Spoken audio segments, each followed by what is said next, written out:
안녕하세요. 박용덕입니다. 2024년 제35회 공인중개사 시험 대비 기출 보객이 31회 13번 문제 보도록 하겠습니다. 관할구역 밖으로 중개사무소 또는 분사무소를 이전하는 경우에 대한 설명으로 옳은 것입니다. 사무소 이전입니다. 자, 1번 중개사무소 이전 신고를 받은 등록관청은 그 내용이 적합한 경우 등록증의 변경사항을 기재하여 교부하거나 등록증을 재교부해야 된다 했는데 관할구역 밖으로 지금 옮긴 겁니다. 관할구역 밖으로 옮기는 경우에는 반드시 재교부입니다. 관할구역 안에서 옮겼을 때에는 자 그래서 교부 기재하여 변경사항을 기재하여 교부하거나 X입니다. 관할구역 밖으로 가면 무조건 재교부고요. 관할구역 안에서 옮겼을 때는 관할구역이랑 같은 시군구를 말하는 거죠. 관할구역 안에서 옮겼을 때는 원칙 재교부 예외 기재사항을 변경사항을 기재해서 교부할 수 있습니다. 그런데 1번 틀렸죠. 관할구역 밖으로 옮겼기 때문에. 자, 그 다음에 2번입니다. 건축물 대장에 기재되지 아니한 건물에 중개사무소를 확보한 경우 건축물 대장의 기재가 지연된 사유를 적은 서류를 첨부할 필요는 없다 했는데 첨부해야 됩니다. 예를 들면 사용검사는 받았지만 아직 건축물 대장을 만들지 않았다. 아직 만들지 않은 경우에는 미리 개업할 수 있습니다. 그래서 2번 틀렸고요. 3번 중개사무소 이전 신고를 하지 않는 경우 과태료 부과 대상이 아니다 했는데 이전 신고 10일 이내 안 하면 100만 원 이하의 과태료입니다. 자, 그 다음에 4번 분사무소 이전 신고는 이전한 날로부터 10일 이내에 이전할 분사무소 소재지 관할 등록관청이 아니라 주된 사무소 등록관청에 신고를 해야 됩니다. 우리 암기 프린터 4번에 세 번째 까만 별표에 보면 분사무소 설치 신고, 이전 신고, 분사무소에서 사용할 인장 등록, 분사무소 업무 정지, 휴업 신고, 폐업 신고, 재개 신고 모두 주된 사무소 등록관청에 해야 됩니다. 그래서 틀렸고요. 5번 등록관청은 분사무소 이전 신고를 받은 때에는 지체 없이 그 분사무소의 이전 전 및 이전 후 소재지 관할 시장군수구청장에게 통보해야 됩니다. 5번이 정답이 되겠습니다.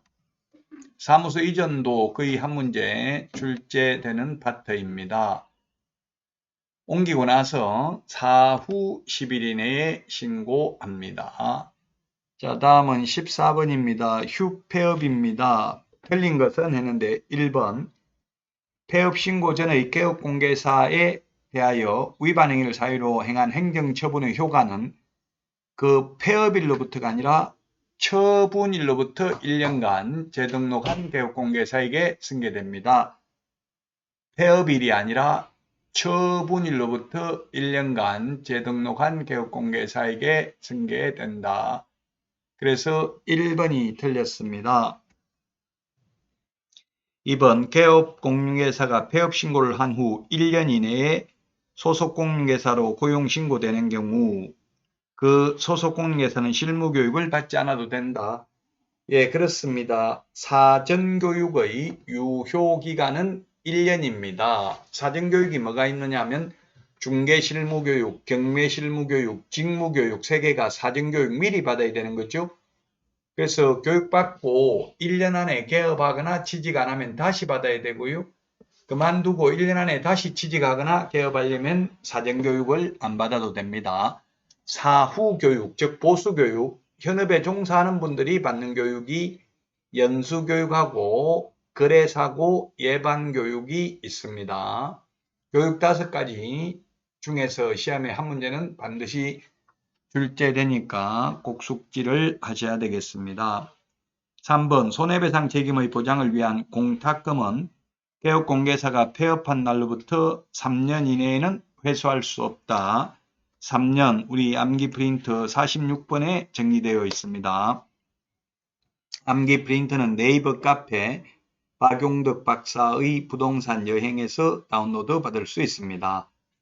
자, 그 다음에 4번 분사무소는 주된 사무소와 별도로 휴업할 수 있고요. 그 다음에 5번 지문 중개업의 폐업신고는 수수료 납부 사항이 아니다. 예, 그렇습니다. 휴업, 폐업, 재개, 변경신고는 수수료 납부 대상이 아닙니다. 우리 암기 프린트 52번에 보면 수수료 납부 대상 등록 신청, 등록증 재교부 신청, 분사무소 설치 신고, 분사무소 설치 신고, 확인서 재교부 신청 이런 경우 수수료 내야 되죠. 자, 그래서 5번도 맞습니다. 폐업신고는 수수료 대상이 아닙니다. 따라서 1번이 정답이 되겠고요. 자, 다음 문제 보도록 하겠습니다. 15번 문제입니다. 거래계약서와 관련해서 틀린 것입니다. 1번 개업공개사는 중개가 완성된 때에만 계약서를 작성 교부해야 된다. 예, 중개 완성하지 않은 때에는 계약서 작성하면 행정사법 위반입니다. 대필만 하게 되면. 따라서 권리금 계약서를 개업공개사가 적는 것은 행정사법 위반된다는 게 판례이죠. 자, 그 다음에 2번 개업공개사는 거래계약서에 서명 및 날인하여야 한다. 네, 그렇습니다. 서명 및 날인입니다. 계약서와 확인설명서 모두 서명 및 날인이죠. 나머지 서류는 모두 서명 또는 날인입니다. 3번 중개대상물 확인설명서 교부일자는 계약서 필수적 기재사항에 해당한다. 네, 그렇습니다. 계약서 필수적 기재사항 우리 암기 프린터 9번 인물계약금 인권조교 교부일자 기재해야 됩니다. 4번에 개업공개사의 거래계약서 보존은 5년입니다. 5년. 다만 전자계약서를 작성해서 공인전자문서센터에 보관된 경우 따로 종이계약서를 출력해서 보존할 필요는 없고요. 5번 개업공개사가 하나의 거래계약에 대하여 서로 다른 둘 이상의 계약서를 작성한 경우 등록을 취소해야 된다. 이중계약서, 다운계약서 적으면 등록을 취소해야 되는 게 아니라 취소할 수 있습니다. 임의적 취소 사유입니다. 암기 프린트 53번 맨 밑에 표 밑에 이중이라는 말 들어가는 거 5개 정리해놨죠. 이중등록, 이중소속, 이중사무소, 이중계약서, 이중지급이 있는데 이중계약서, 다운계약서, 업계약서, 서로 다른 둘 이상의 계약서 같은 말이죠. 임의적 취소고요. 그 다음에 취소 안 하면 업무 정지할 수 있고 소속 공인중개사의 경우에는 자격정지 사유에 해당이 됩니다. 다음은 16번 문제 보도록 하겠습니다. 손해배상 책임에 대해서 틀린 것입니다. 1번 업무 개시 전에 손해배상을 위한 보정 설정을 해야 됩니다. 보정보험이나 공제나 공탁 3개 중에서 하나만 가입을 해도 되고 3개 다 가입해도 상관없습니다. 2번 보정을 변경하려는 경우에 이미 설정한 보정의 효력이 있는 기간 중에 다른 보정을 설정해야 됩니다. 예, 그렇습니다. 서울보정보험에 가입했다가 협회 공제로 바꾸려면은 만기 안 끝나도 만약에 6개월 가입하고 6개월밖에 안 됐는데도 변경 가능합니다. 효력 있는 기간 중에는 변경이 가능하고요.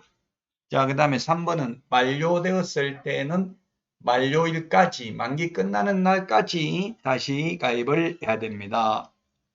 4번에 보정 설정을 안 하면 등록을 취소할 수 있고 취소 안 하면 업무 정지할 수 있죠. 근데 보정 설정은 해놓고 보장 금액 등을 설명하지 않는 경우에는 100만 원 이하의 과태료 대상이 되겠습니다. 자, 그 다음에 5번입니다. 공제금으로 손해배상을 한 때에는 30일 이내에 다시 가입해야 된다 했는데 30일이 아니라 15일입니다. 15일. 재보정 설정은 15일입니다. 손해배상을 해주고 나서 재보정 설정은 15일이고요. 만료되었을 때는 만료일까지 우리 암기 프린트 56번에 있습니다. 보정 설정 시기. 처음에 개업을 할 때는 등록 후 업무 개시 전에, 그러나 분사무소 설치 신고와 매수 신청 내린 등록 신청의 경우 미리 보정 설정을 해야 된다는 점을 유념하시기 바랍니다. 자, 이번 시간 여기까지 하고요. 다음 시간에 찾아뵙겠습니다. 다음 시간에 만나요. 안녕.